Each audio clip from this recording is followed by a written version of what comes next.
YouTube. So this is, I was talking about this the other day. This is I've also altered the light a bit. Someone suggested I sellotape a bit of paper over it. So that's what I've done, and it seems to, I think it's kind of working. You can sort of see the guitar if I hold it at the right angle. Yeah, you get a sort of relative view of it. So this is my first attempt at a relic guitar. I literally was out on the street scraping it up and down the road, kicking it, making quite a lot of noise. I don't know, it seemed to suit this guitar. So this one, it had a rosewood neck on it, and I thought because of the, I think would this be Daphne blue perhaps, or something like that. It's probably got its own Fender colour. It's not a Fender. So the rosewood neck, and I bought this in this neck, and when I was in Japan, I looked through 50 necks at the guitar distributor in Shenzhen. I think I came away with about 4, but I couldn't fit them all on my suitcase on the way home on the plane because I was overweight. So I was taking them out. My girlfriend was there, so I was like, I just handed it out until I got the weight of my suitcase down. So I've still got 3 necks like this in sitting in China. I think I said Japan there, did I? I meant to say China. In Shenzhen. So these were seconds. The necks were in a big box in the factory, and the reason most of them, well, some of them had pretty obvious flaws in them, as in they were snapped, and some of them, like this one, there was something wrong with the nut. The nut was missing, or it was broken, and there must have been a point where it's like when they were doing the quality assurance in the factory, they just like broken, put this, another neck on this body, or a smashed body or whatever. So it wasn't exactly done. I mean, it's a nice neck. I know what I'm looking at. I had a choice of lots of, some of them were twisted and warped. That was why they'd failed. But this one, you could see. What I was doing was I was looking through them and finding out what the obvious problem was. If it kind of looked all right all the way, you were like, whereas this one had something missing. Yeah, so brand spanking new neck on it. The exciting bit is I fitted these pickups, which I believe someone has told me they're kawai from the late 60s. My pal George gave them to me probably about a year ago. I think he found them in a skip, or he found them and it was like there was bits of a guitar left in a skip somewhere, and he picked them up and he'd been sitting in his house for 20 years. So he figured he was never going to get down to using them. So I put them in this Strat. It wasn't easy to do. They've got like legs on them. If you look at there's a humbucker here. Yep. See how the humbucker's got like legs on either side of it. These tabs. Well, the tabs on these pickups extend out in below where the scratch plate is on a Strat, so that the tabs are way in here somewhere. So I had to gouge out the inside, and it was just an absolute pig to make them fit. They're mounted straight onto the body. Yeah, the middle pickup is an old Japanese one, I think. It's an old one anyway. I had the original one that came with this guitar. It was just like a modern white one, and that one's a bit more grotty looking, so I thought I'll put that in. I had it built up yesterday, and I was playing it today, but I was desperate to see what the pickup sounded like, and it sounded pretty good. But the middle pickup was wired out of phase, so these are maybe backwards to normal pickups. So it was fine in positions 1, 3, and 5, but in 2 and 4 it was out of phase. So I've now sorted that out, and I normally put lots of switches in guitars, but I decided this one, because it's a sort of 50s style, even though I know it's got 22 frets, so it's not 50s. But I put a push-pull pot on the middle pickup, which is your Dave Gilmour switch, which adds in the neck pickup to whatever you've chosen, so you can get the 2 fancy pickups on their own, or all 3 on. So playing through my wee Laney VC15 and 3x12 cabinet. Yeah, so this is the kawai pickup, neck pickup.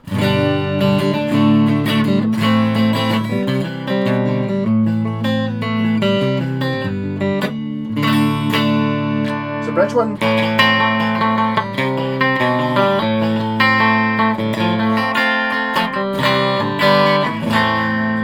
This is the middle pickup.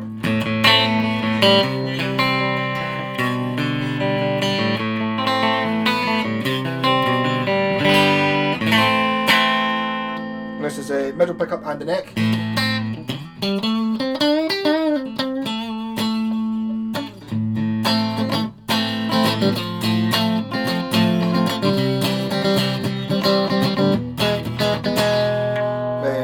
Bridge in middle.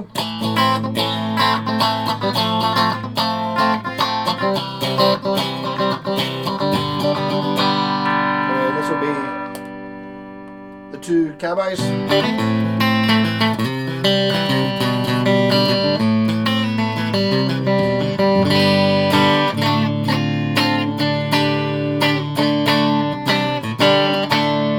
All three on.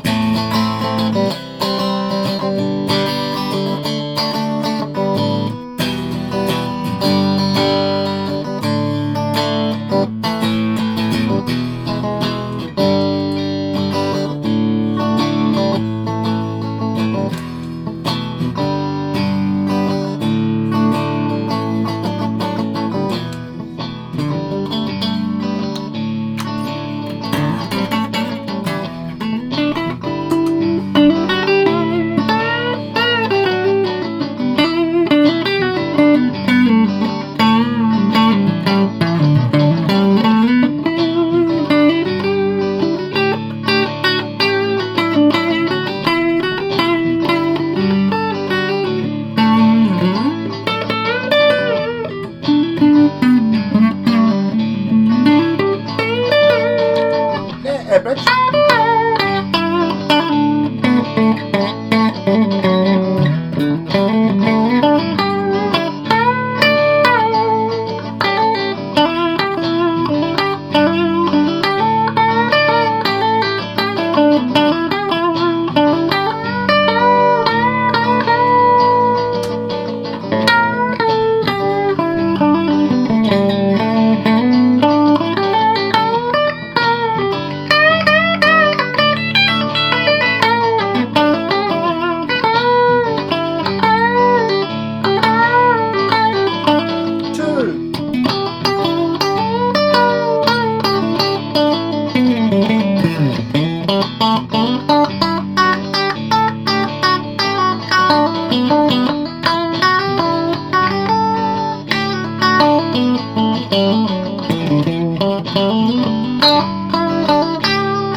Middle pickup.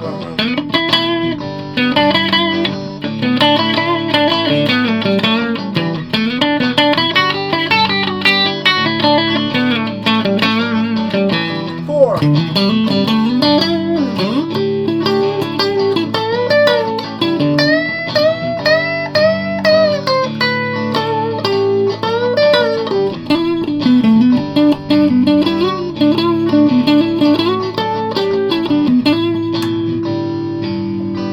Neck.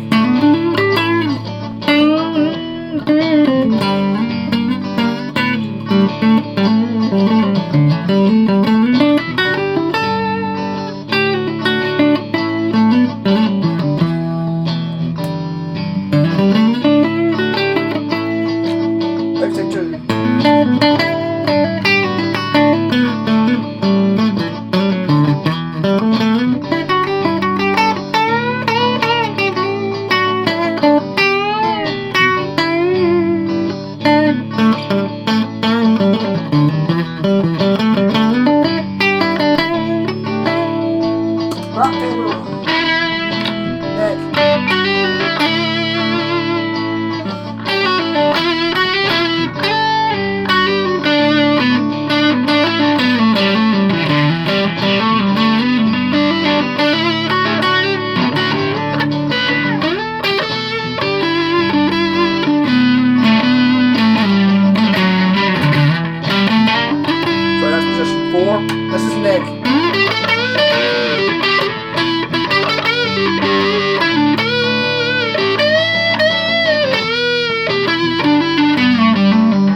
onto its own.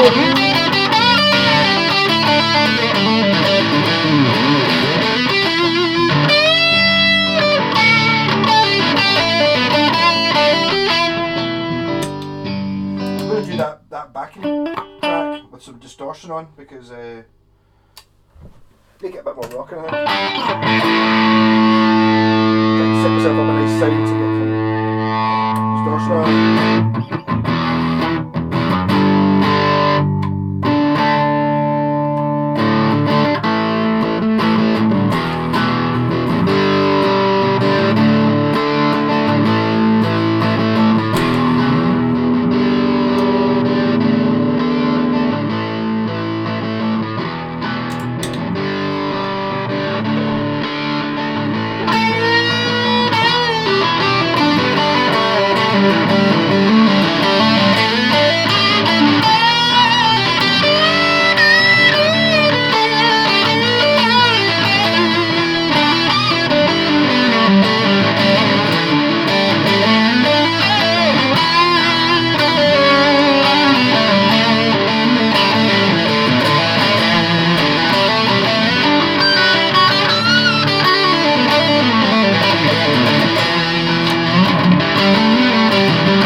Tried to try out some different lights and things.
Also, I don't have a trem arm in my my box. I don't know why I have to do that whenever I say trem arm. I noticed that the other day when I was talking to someone. You know, it's like especially if you're watching this video, you're obviously a guitar geek too, so you know what a tremolo arm is. I don't need to go tremolo arm.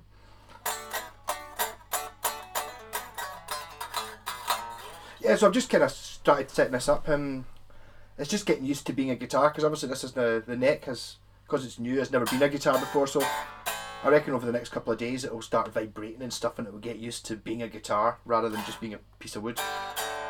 It's all tuned pretty well. It plays nicely. A wee bit noisy, but that's because I've got the rat pedal on.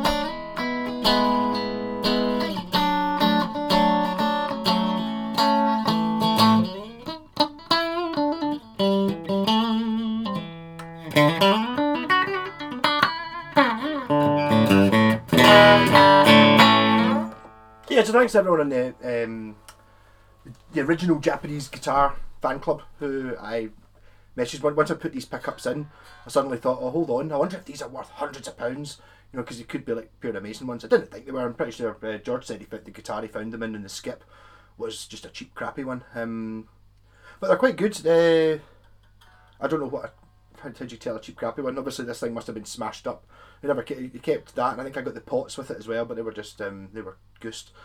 So yeah, I'm not sure the relic thing really makes any difference. Actually, the reason I relic is it's because I think this has had stickers on it at some point, and someone's maybe tried to remove the stickers with like a paint scraper or something. So it was a bit matte. It didn't shine up, and it had a few dents in it. So I just put lots more in it. I think it kind of suits the vibe.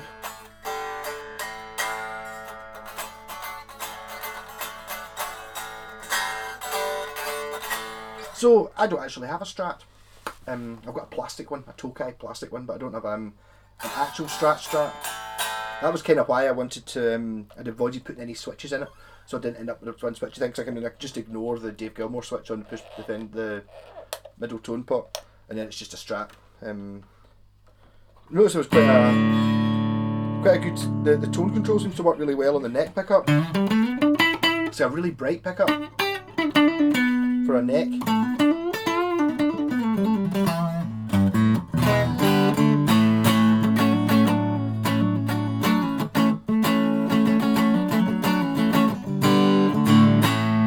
And I did the ohm meter readings on the pickups before I put them in, just to make sure they worked. When I went into all the effort, they were like 5.7 something, 5.8 K, which is, I thought was sort of normal. So I mean, they don't really sound that different from Strat pickups. They're a little bit bigger, maybe. Kind of maybe scraping towards P90, maybe.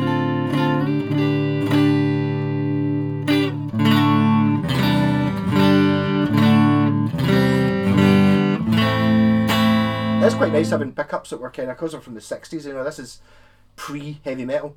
So I mean, I suppose Hendrix was sort of making the distorted sounds, but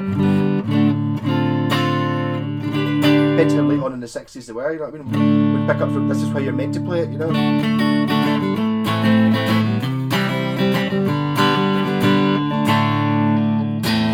And you didn't get position 4. Unless you wedged it with like a toothpick or something.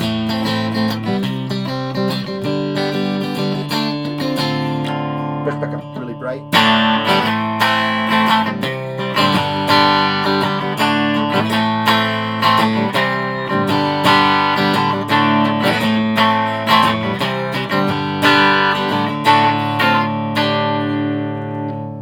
So I'm tempted to put one of my Malko logos on the headstock. A few years ago, 10 years ago, I got half a dozen Malko stickers kind of like sort of like what it says Fender, but it says my name on it. But I never actually got round to really using. I think I've maybe used about 3 or 4 of them. If you've got one of them, they're rare. I might put one on this, and then keep it, or I might sell it. I don't know. Depends how much fun I have on it during the week. Rock and roll.